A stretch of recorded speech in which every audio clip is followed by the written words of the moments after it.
"Be very careful," he warned her. "Only use the corner. Don't undo it. I've got a little starfish inside I'm going to try and tame." "Oh, come on, you girls," said the bull.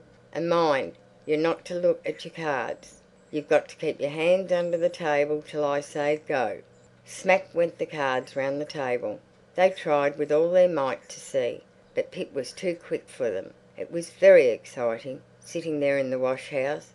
It was all they could do not to burst into a little chorus of animals before Pip had finished dealing. "Now, Lottie, you begin." Timidly, Lottie stretched out a hand, took the top card off her pack, and had a good look at it. It was plain she was counting the spots and put it down.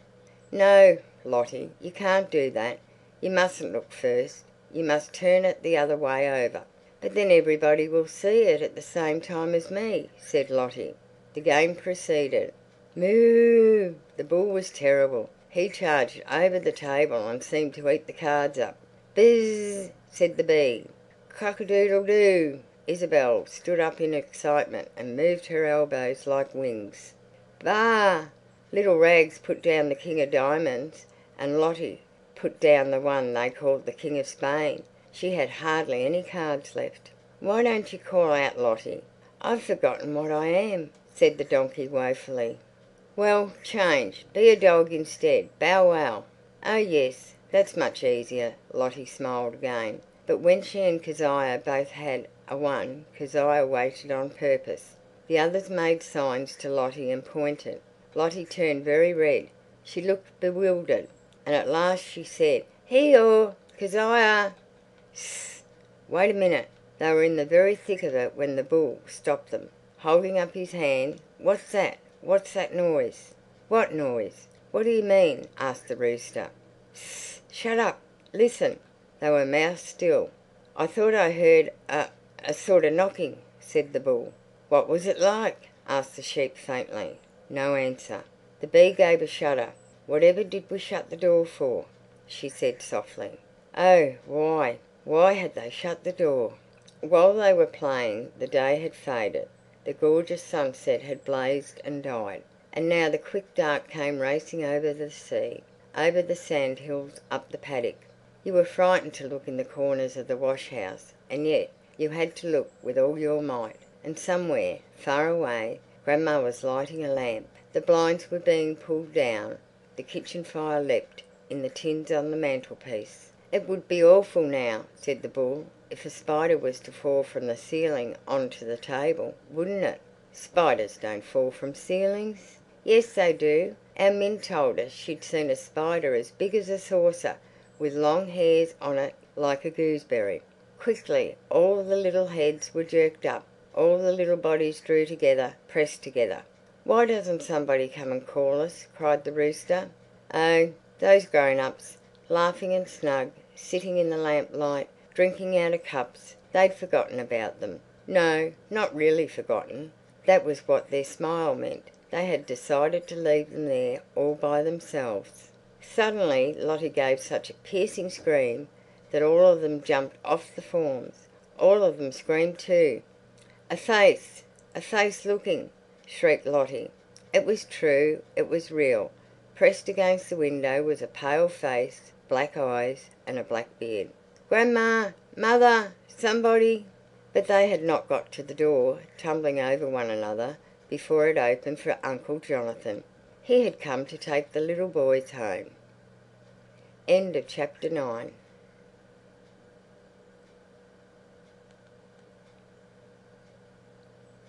Chapter 10. He had meant to be there before, but in the front garden he had come upon Linda walking up and down the grass, stopping to pick off a dead pink or give a top-heavy carnation something to lean against, or to take a deep breath of something, and then walking on again with her little air of remoteness.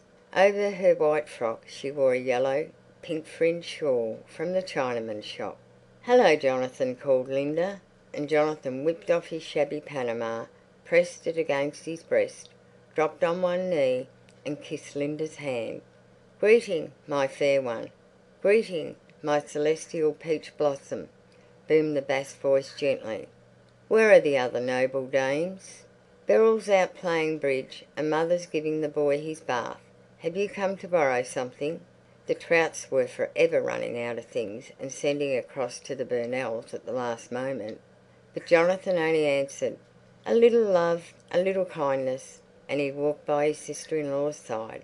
Linda dropped into Beryl's hammock under the manuka tree, and Jonathan stretched himself on the grass beside her, pulled a long stalk and began chewing it. They knew each other well. The voices of children cried from the other gardens. A fisherman's light cart shook along the sandy road, and from far away they heard a dog barking. It was muffled, as though the dog had its head in a sack.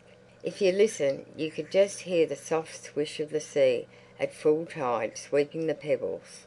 The sun was sinking. "And so you go back to the office on Monday, do you, Jonathan?" asked Linda.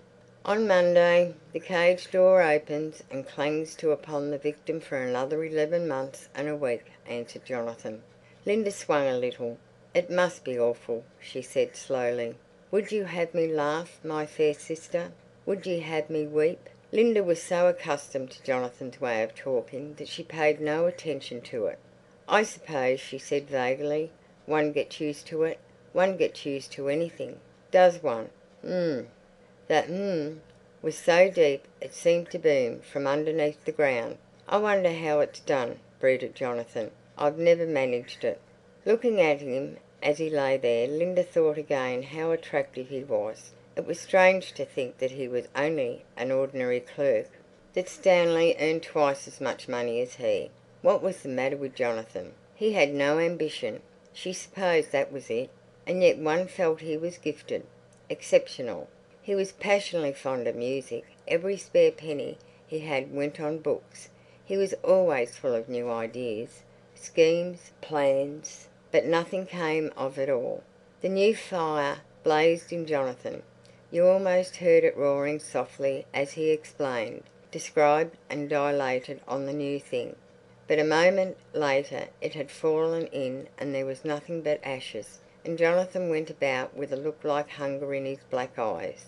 At these times he exaggerated his absurd manner of speaking, and he sang in church. He was the leader of the choir, with such a fearful dramatic intensity that the meanest hymn put on an unholy splendour. "It seems to me just as imbecile, just as infernal to have to go to the office on Monday," said Jonathan, "as it always has done and always will do. To spend all the best years of one's life sitting on a stool from 9 to 5, scratching in somebody's ledger. It's a queer use to make of one's one and only life, isn't it? Or do I fondly dream?" He rolled over on the grass and looked up at Linda. "Tell me, what is the difference between my life and that of an ordinary prisoner?"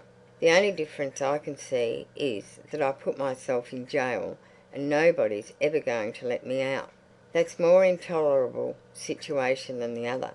For if I'd been pushed in against my will, kicking, even once the door was locked, or at any rate in 5 years or so, I might have accepted the fact and began to take an interest in the flight of flies, or counting the warder's steps along the passage with particular attention to variations of tread and so on. But as it is, I'm like an insect that's flown into a room of its own accord. I dash against the walls, dash against the windows, flop against the ceiling, do everything on God's earth, in fact, except fly out again. And all the while I'm thinking, like that moth or that butterfly, or whatever it is, the shortness of life, the shortness of life. I've only one night or one day, and there's this vast dangerous garden waiting out there, undiscovered, unexplored." "But if you feel like that, why?" began Linda quickly. "Ah!" cried Jonathan, and that "ah" was somehow almost exultant.